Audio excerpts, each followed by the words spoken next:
Setelah melakukan uji coba dari berbagai macam biji batu, tidak disangka bahwa Toya bisa menggunakan semua elemen sihir yang ada. Bahkan dirinya juga bisa menggunakan sihir netral atau sihir unik seperti Gate atau sihir teleportasi. Menceritakan tentang seorang pemuda bernama Mosuki Toya yang telah tewas akibat kesalahan dari seorang dewa. Kesalahan itu yakni sang dewa ini tidak sengaja mengeluarkan petir di mana pada area tersebut terdapat Toya yang sedang asik dalam bermain HP, mungkin sedang main game Mobile Legends. Sebagai bentuk permintaan maaf, sang dewa pun akan bereinkarnasi atau menghidupkan Toya kembali ke sebuah dunia di mana terdapat sihir dan berbagai macam monster fantasi. Ya gampangnya bereinkarnasi ke isekai lah. Sang dewa pun dibuat heran, kenapa Toya tetap tenang meski mengetahui bahwa dirinya itu tuh telah mati. Bahkan Toya juga segera memaafkan kesalahan dari seorang dewa. Dikarenakan Toya memiliki sifat rendah hati, sang dewa pun akan memberikan kekuatan sihir yang melimpah serta akan mengabulkan satu permintaan dari si Toya. Bukannya meminta sihir yang setara dengan Raja Iblis Tirani, Toya malah meminta agar supaya smartphone atau HP-nya tuh bisa digunakan pada isekai nantinya. Namun perlu digarisbawahi, meski bisa mencari semua informasi yang ada di dunia lama, namun smartphone tersebut tidak bisa digunakan untuk menghubungi seseorang di dunia lama. Dunia lama yang dimaksud itu tuh adalah negara Jepang. Namun sebagai gantinya, sang dewa memberikan kontak telepon agar Toya nantinya bisa menghubungi seorang dewa. Buat apa coba? Cerita dimulai ketika Toya terbangun dari tidurnya. Tak lama kemudian setelah itu sang dewa pun menelpon untuk memastikan akan kabarnya. Dewa juga bilang bahwa dirinya telah mengupdate Google Map berdasarkan peta isekai saat ini. Jadi Toya bisa pergi kemana aja dibantu dengan navigasi Google Map gitu. Di kala perjalanan Toya pun berpikir kalaupun pergi ke ibu kota dirinya sama sekali tidak memiliki uang. Di waktu yang sama ketika Toya sedang berkeluh kesah terlihat kereta kuda yang berhenti tepat di depan matanya. Ternyata alasan kereta kuda itu berhenti yakni ingin membeli baju yang digunakan oleh si Toya. Karena ya jarang sekali terdapat model baju seperti itu pada isekai, bahkan malah nggak ada. Tidak ada pilihan lain, Toya pun langsung setuju untuk menjualnya. Toh sekalian bisa numpang kereta biar bisa sampai ke ibu kota, gratis lagi. Tidak disangka bahwa Pak Tua ini juga merupakan pemilik toko baju ternama pada kota itu. Begitu Toya menjual bajunya, dirinya menerima beberapa biji koin emas. Sebelum hari menjadi gelap, Toya pun bertanya kepada penjual baju, yakni tempat penginapan terdekat itu berada di mana. Penjual baju pun menjawab, tinggal lewat situ, lurus terus belok kiri, nanti ketemu penginapan yang bernama Bulan Perak. Dikala perjalanan menuju ke penginapan terdengar suara wanita yang sedang berdebat hebat dengan seorang pria. Panggil saja pria ini dengan sebutan preman. Sesuai dengan kesepakatan bahwa kedua wanita ini menghargai tanduk rusa seharga 1 biji koin emas. Namun begitu para preman mengambil tanduk itu, mereka hanya memberi 1 koin perak dengan alasan bahwa barangnya itu tuh telah lecet. Toya langsung bilang bahwa dirinya ingin membeli tanduk rusa itu seharga 1 koin emas. Para wanita yang menyadari akan maksud dari Toya langsung setuju akan hal itu. Dan tanpa basi-basi lagi, Toya langsung melemparkan batu ke arah tanduk rusa. Seketika langsung merusaknya. Merasa emosi karena transaksi telah diganggu, 1 biji preman pun langsung menyerang ke arah Toya. Namun dikarenakan fisik sihir dan semua indera telah diperkuat, membuat gerakan dari para preman terlihat sangat lambat seperti efek slow motion tapi nggak pakai jedak-jeduk. Dan untuk 1 biji preman sisanya telah dibereskan oleh salah satu dari wanita itu. Sesuai dengan kesepakatan bahwa Toya langsung memberikan 1 biji koin emas. Pada awalnya mereka langsung menolak akan hal itu karena perbuatan yang telah dilakukan oleh Toya itu sama saja telah membantu mereka berdua. Namun dikarenakan Toya terus memaksa, pada akhirnya wanita itu pun menerima 1 biji koin emas dari si Toya. Kedua wanita ini bernama Elze Shihoska selaku kakak dan untuk adiknya itu bernama Linse Shihoska. Mendengar nama yang agak unik, mereka berdua mengira bahwa Toya itu berasal dari negara Iseng. Tujuan Toya saat ini yakni mencari penginapan yang bernama Bulan Perak. Namun tidak disangka bahwa mereka berdua kebetulan juga menginap di penginapan bernama Bulan Perak. Sesampai di penginapan, Toya langsung segera menyewa kamar. Resepsionis pun langsung berpikir bahwa pria yang dibawa merupakan gebetan mereka berdua, satu untuk dua maksudnya.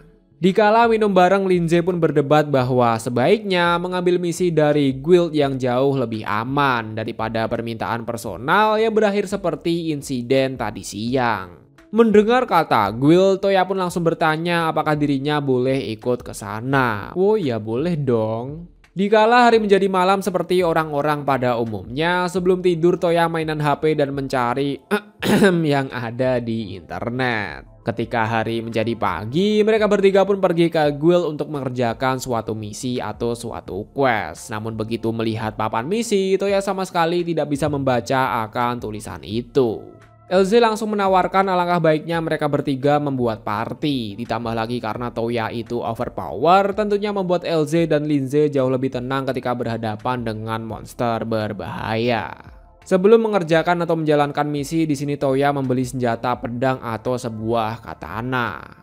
Secara singkat dengan menggabungkan kekuatan mereka pun dapat membasmi monster serigala dengan sangat mudahnya. Setelah selesai, mereka juga memotong tanduk untuk ditukarkan menjadi uang pada guild nantinya. Dan sebagai kenang-kenangan, di sini Toya menyimpan satu biji sebagai bukti penyelesaian misi pertamanya sebagai Bokensha atau seorang petualang.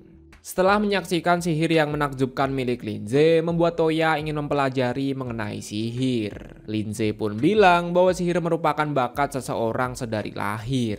Jikalau sedari lahir tidak memiliki bakat sihir, meskipun berusaha sekeras apapun sudah dipastikan orang itu tetap tidak bisa menggunakan sihir.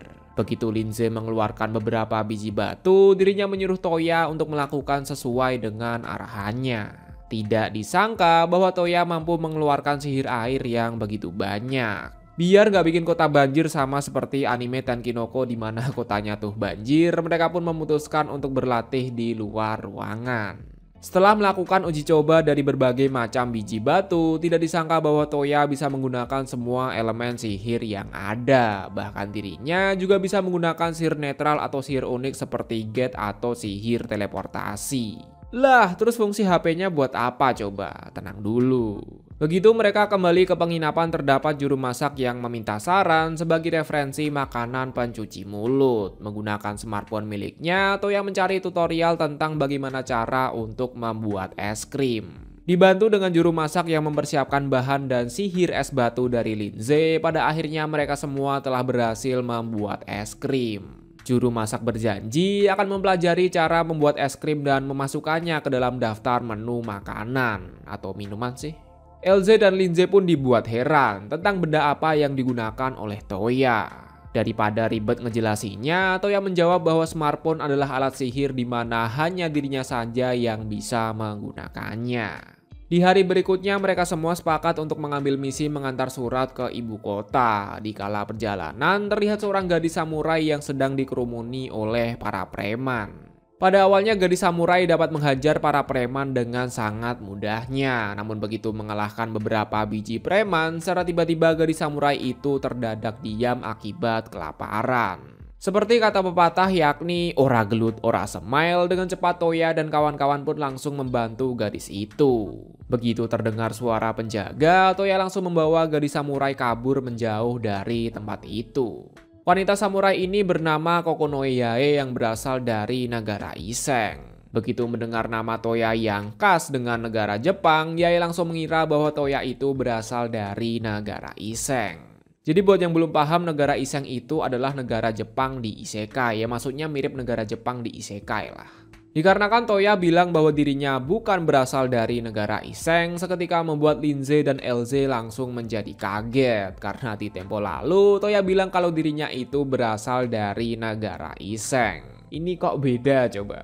Untuk mengalihkan isu, Toya pun bertanya kenapa tadi tuh Yae mau pingsan. Jadi ceritanya Yae ini sedang berkelana dan kebetulan dompetnya itu jatuh kalau nggak dicuri oleh para preman. Dan karena nggak punya duit maka sudah 3 hari lamanya Yae ini belum makan sama sekali.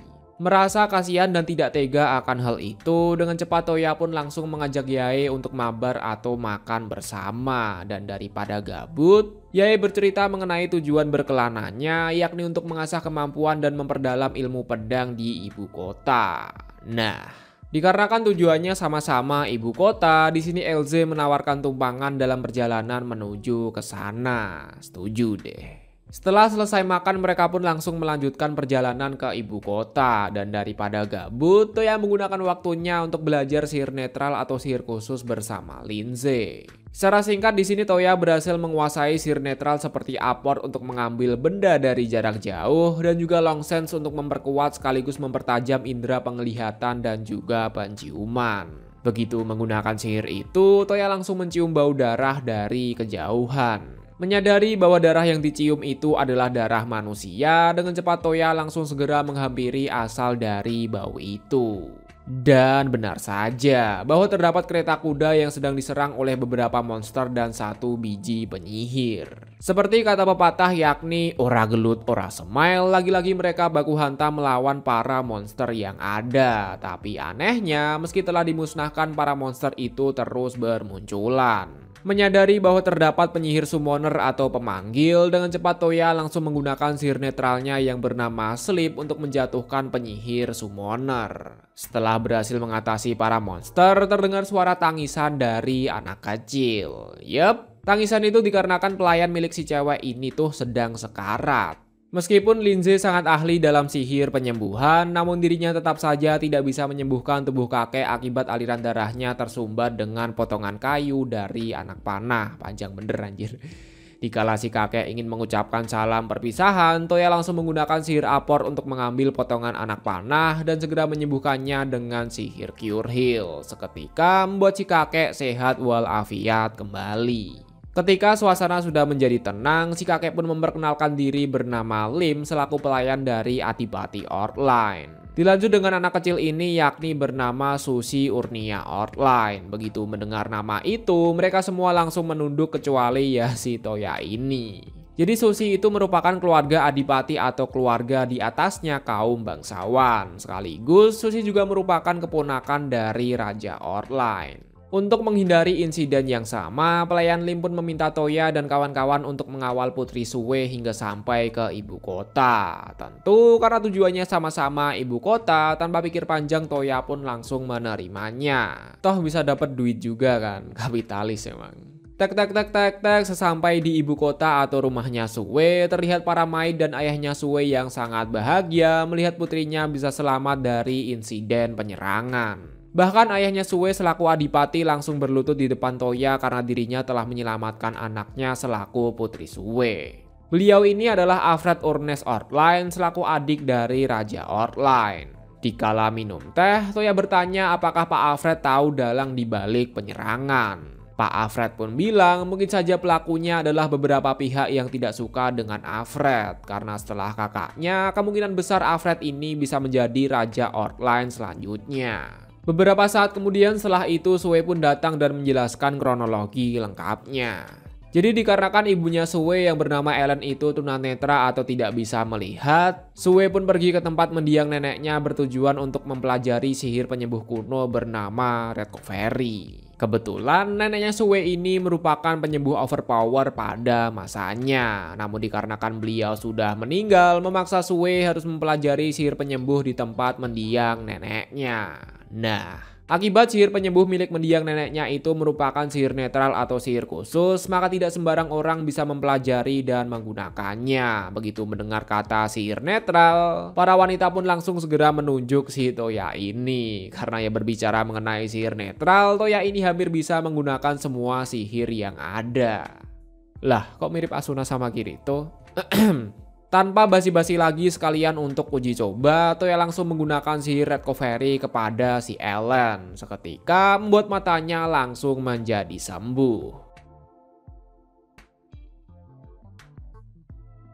Sebagai bentuk terima kasih, Alfred langsung memberikan imbalan berupa koin platina, di mana satu biji koin platina itu sama saja dengan 10 biji koin emas. Dan itu untuk imbalan karena telah menyelamatkan si Sue. Untuk imbalan karena telah menyembuhkan istrinya, Alfred memberikan lencana atau medali keluarga, di mana dengan medali itu selama di kerajaan Outline mereka bisa mendapatkan suatu hak khusus. Setelah urusan dengan keluarga Adipati selesai, mereka pun ingin menyelesaikan questnya yakni mengirimkan sebuah surat. Tidak disangka ketika semua urusan dan tugas telah selesai, Yae memutuskan untuk menyerahkan diri kepada Toya untuk selamanya. Maksudnya akan menjadi pengikut setianya. Yae yakin bahwa Toya dan kawan-kawan itu memiliki hati yang tulus, suka membantu, tidak sombong meskipun overpower, rajin menabung layaknya seorang pendekar samurai. Maka dari itu, melayani Toya adalah hal yang tepat bagi si Yae ini. Anjas. Di hari berikutnya ketika berkeliling kota mereka bertemu dengan berbagai macam ras yang ada. Dan sebelum pergi meninggalkan ibu kota mereka memutuskan untuk berbelanja terlebih dahulu. Dikala perjalanan mereka melihat anak kecil dari ras Warbis yang sedang kebingungan. Mengira bahwa anak itu tersesat, tanpa pikir panjang Toya langsung menghampirinya. Pada awalnya anak kecil ini mengira bahwa Toya adalah mas-mas yang suka gombal dan menggoda seorang wanita. Tapi tunggu, dia itu masih anak kecil kan? Gadis ini bernama Arma. Secara singkat Arma bilang bahwa dirinya ingin ketemuan di sebuah tempat. Namun dikarenakan Arma baru saja tiba dan belum pernah datang ke kota ini, menyebabkan dirinya malah berakhir tersesat. Menggunakan bantuan Google Map pada smartphone, Toya langsung mengantarkan Arma ke tempat tujuan. Setelah berjalan ke sana kemari, akhirnya Arma bertemu dengan kakaknya yang bernama Olga. Tentunya setelah dibantu mereka berdua langsung mengucapkan terima kasih kepada Toya dan kawan-kawan. Seperti tujuan awal yakni mereka berempat ingin pergi berbelanja. Daripada kalau belanja bareng entar malah ribet, mereka memutuskan untuk berbelanja selama 2 jam dan ketemuan di balai kota pada sore hari. Tak hingga tak terasa hari pun menjadi sore. Dikala semua wanita telah siap untuk pergi, si Toya ini masih belum datang sama sekali. Mengira bahwa tersesat, tapi beberapa saat kemudian terlihat Toya yang sedang berlari dari kejauhan. Alasan kenapa Toya telat yakni akibat dirinya mencari mantel yang sama seperti punya Kirito pada anime Sword Art Online. Begitu melihat mantel yang keren sama seperti Kirito, para wanita pun langsung bilang bahwa mantel itu sangat cocok untuk si Toya, ya karena kayak Kirito. Seketika dengan pujian itu membuat Toya lari akibat tersipu malu. Sesampai di penginapan bulan perak, terlihat ayah dari pemilik penginapan yang sedang serius dalam bermain shogi. Lah, kok di isekai ada shogi? Bukan gitu cuy. Dikarenakan ingin melakukan uji coba sebuah sihir bernama modeling untuk mengubah bentuk, pada kemarin sore Toya menggunakan sihir itu ke batang kayu untuk menciptakan papan permainan bernama shogi. Dikala adu mekanik shogi, terlihat Yae dan Elze yang baru saja pulang dari toko roti. Dikarenakan kemarin udah dikasih duit berjibun banyaknya, Elze meminta Toya untuk memberikan roti ke keluarganya Adipati atau tempatnya Shisue. Dan tanpa basi-basi lagi, menggunakan sihir gate atau teleportasi, Toya langsung memberikan roti dan papan shogi sebagai oleh-oleh. Merasa penasaran akan permainan shogi, Toya pun memberikan tutor kepada Pak Alfred. Hingga tak terasa, hari pun menjadi malam. Dikarenakan Toya melawan Alfred selama puluhan hingga ratusan pertandingan, sejak saat itulah Toya mulai trauma terhadap permainan shogi. Seperti kegiatan sehari-hari bahwa setiap gabut, mereka selalu mengambil misi di guild untuk mencari uang. Sebenarnya Toya ingin mengambil misi ringan seperti membasmi slime berwarna hijau. Namun dikarenakan slime berwarna hijau itu bisa merusak pakaian, tanpa pikir panjang para wanita pun langsung segera menolaknya. Sebagai gantinya, pada misi kali ini mereka akan mengalahkan Satria Hitam dengan kepalanya terpisah. Dengan menggabungkan kekuatan, pada akhirnya mereka berhasil mengalahkan Ksatria dengan kepala terpisah. Dikarenakan tempat ini merupakan reruntuhan bangunan kuno atau lebih tepatnya ibu kota lama, menggunakan sihir netral bernama Search, Toya pun mulai mencari harta karun. Namun bukannya menemukan harta karun, Toya malah melihat benda prasejarah atau semacam artefak kuno. Dikarenakan jalannya tertutup oleh puing-puing bangunan, di sini Linze langsung meledakkannya menggunakan sihir explosion. Begitu penghalang sudah hilang, mereka langsung segera berjelajah di bawah reruntuhan. Sesampai di ujung mereka menemukan tulisan kuno di mana penduduk isekai saja sama sekali tidak bisa membaca akan tulisan itu, apalagi si Toya. Dan untuk konten YouTube, Toya langsung segera memfoto akan tulisan kuno itu, siapa tahu bisa jadi viral. Di waktu bersamaan tidak sengaja Linze menemukan sebuah tombol yang sangat mencurigakan. Untuk mengaktifkan mekanisme itu dibutuhkan sihir dengan elemen tanah. Nah, Karena kebetulan Toya bisa menggunakan semua elemen, mereka semua pun segera menyuruhnya untuk mengaliri tombol itu dengan elemen tanah. Dan benar saja, begitu Toya mengaliri sihir, pintu yang dihiasi huruf kuno pun langsung segera terbuka. Dari kejauhan terlihat benda prasejarah atau artefak sama seperti yang Toya lihat tadi. Begitu didekati, perlahan-lahan sihir bola cahaya milik Linze mulai meredup. Bukan dikarenakan kelelahan atau kehabisan mana, pasalnya benda prasejarah lah yang menyerap energi sihir yang berada di sekitarnya. Tepat ketika bola cahaya milik Linze diserap, benda prasejarah pun langsung memancarkan sinar berwarna merah, yang kemudian benda itu hidup sebagai monster ganas. Tanpa basa-basi lagi biar nggak terkena serangan dan ketiban bangunan, Toya langsung mengaktifkan sihir gate untuk keluar dari reruntuhan. Meski telah berhasil melarikan diri, tak lama kemudian monster biru pun datang menyusul mereka. Ketika Linze menyerangnya dengan berbagai macam sihir, akan tetapi sihir itu langsung diserap oleh monster biru. Begitu juga ketika Yae menggunakan katana, serangan itu hanya mampu menggores kulit dari monster biru. Akibat kebrutalan dari monster biru mengakibatkan Elze terluka akibat tertusuk. Melihat temannya yang terluka, Toya langsung segera untuk menyembuhkannya. Di waktu yang sama ketika Linze dan Yae baku hantam, Toya juga menganalisa dan memikirkan cara untuk mengatasi monster itu. Begitu melihat biji merah yang menjadi inti dari monster biru, tanpa pikir panjang Toya langsung menggunakan sihir apport untuk mengambilnya, serta menyuruh Elze untuk menghancurkan biji merah itu. Seketika membuat monster biru langsung menjadi hancur. Dikarenakan mereka telah menemukan hal yang tidak wajar di reruntuhan atau lebih tepatnya di tempat ibu kota lama, daripada melaporkan ke guild, Toya memilih untuk melaporkan hal itu kepada Adipati. Toya juga segera memperlihatkan huruf kuno yang telah ia potret menggunakan smartphone-nya. Adipati pun bilang mungkin saja semua ini ada kaitannya dengan alasan kenapa ibu kota kerajaan itu dipindahkan. Agar supaya tidak terjadi hal yang tidak-tidak, Adipati akan mengawasi dan memeriksa reruntuhan itu kembali. Keesokan harinya sesuai janji, Toya langsung mencetak foto yang ada di smartphone-nya ke dalam bentuk kertas untuk diberikan kepada Adipati. Namun ketika Toya ingin memberikan cetakan foto, terlihat kereta kuda yang sedang pergi terburu-buru. Ternyata di dalam kereta itu adalah Adipati yang sedang dalam perjalanan menuju ke istana kerajaan. Ketika ditanya ada apa, Adipati pun bilang bahwa kakaknya atau sang raja telah diracuni. Di sepanjang perjalanan, Adipati berspekulasi bahwa orang yang meracuni raja pasti berada di kubu yang menentang diplomasi dengan kerajaan Mistmed. Karena kebetulan Raja Mistmed bukan seorang manusia melainkan berasal dari ras hewan. Terlebih lagi jika sang raja mati, maka para bangsawan bisa memanfaatkan pernikahan politik dengan putrinya. Di mana secara otomatis suami yang menikahinya akan menjadi raja Outline selanjutnya. Jadi agak bersyukur juga sih terlahir sebagai NPC, nggak perlu ribet ngurusin kayak begituan. Nah, tujuan Adipati mengajak Toya yakni untuk menyembuhkan raja menggunakan sihir kuno bernama Red Covery, sama seperti yang dilakukan kepada istrinya yang bernama Ellen. Sesampai di kerajaan, terlihat Gubernur Balsa yang memberitahu bahwa kemungkinan orang yang meracuni raja yakni utusan dari kerajaan Mistmed. Begitu Gubernur Balsa menyarankan untuk memenggal utusan itu, Adipati pun langsung menolak dan bilang hanya raja saja yang berhak memberikan keputusan. Merasa emosi akan sifat soknya, Toya langsung menggunakan sihir sleep untuk membuat Gubernur Balsa terpleset dari atas tangga. Suasana kamar sangat tegang ketika melihat sang raja kesakitan, ya karena keracunan sih. Terlebih lagi anaknya yang bernama Yumina juga khawatir akan keselamatan ayahnya atau sang raja. Begitu Toya masuk ke dalam kamar, dirinya langsung menggunakan sihir penyembuh kuno bernama Red Covery. Seketika mood racun hilang dan tubuh raja kini sehat walafiat kembali.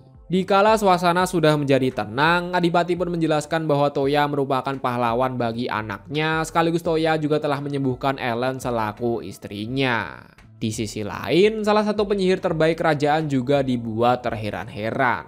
Kenapa Toya bisa menggunakan sihir Red Covery, di mana sihir itu termasuk sihir kuno yang telah lama hilang? Tidak lama setelah itu, Yumina selaku anak dari Raja Outland mengucapkan terima kasih kepada Toya. Yumina juga bertanya apakah Toya suka dengan yang lebih muda. Yes. Di waktu yang sama, Adipati dan Raja pun sedang ribut dalam mencari dalang di balik semua ini. Salah satu jenderal pun bilang bahwa Raja pingsan tepat ketika meminum wine yang dibawa oleh duta besar dari kerajaan Mistmat. Tanpa basi-basi lagi, Raja Outline langsung memanggil duta besar kerajaan Mistmat untuk dimintai untuk dimintai keterangan. Gak taunya duta besar itu bernama Olga atau kakaknya Arma selaku anak kecil yang nyasar kemarin. Mengetahui bahwa Olga itu orangnya baik, di sini Toya ingin melihat lokasi kejadian di mana sang raja diracuni. Tepat ketika Toya menggunakan sihir search untuk mencari racun, sudah kuduga. Begitu menemukan lokasi racun diletakkan, Toya langsung menyuruh jenderal untuk memanggil semua orang termasuk Gubernur Balsa. Setelah mereka berkumpul, Toya bilang bahwa pelakunya adalah salah satu dari kalian.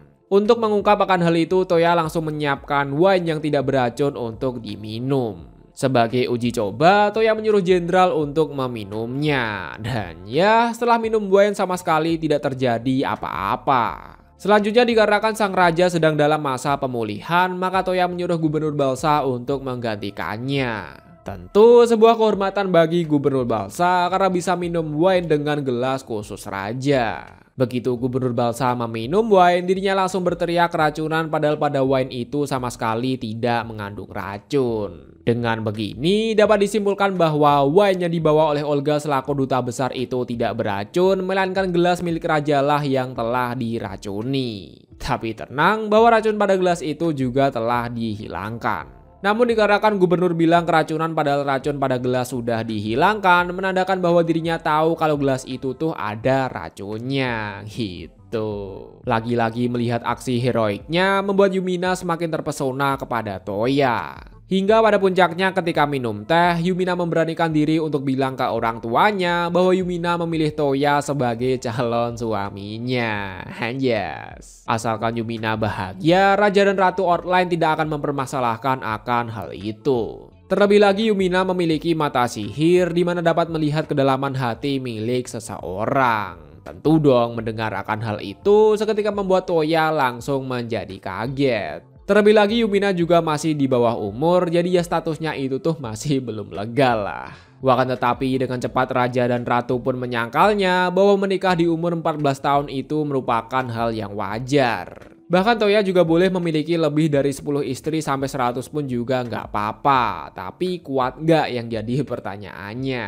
Bahkan tetapi di sini Toya tetap berpegang teguh pada tradisi Jepang di mana akan menikah di usianya yang ke-18 tahun atau 2 tahun dari sekarang. Mendengarkan hal itu, dalam 2 tahun ke depan Yumina akan berusaha untuk membuat Toya jadi jatuh cinta kepada dirinya. Tapi yang jelas saat ini mereka berdua telah resmi bertunangan. Anjas.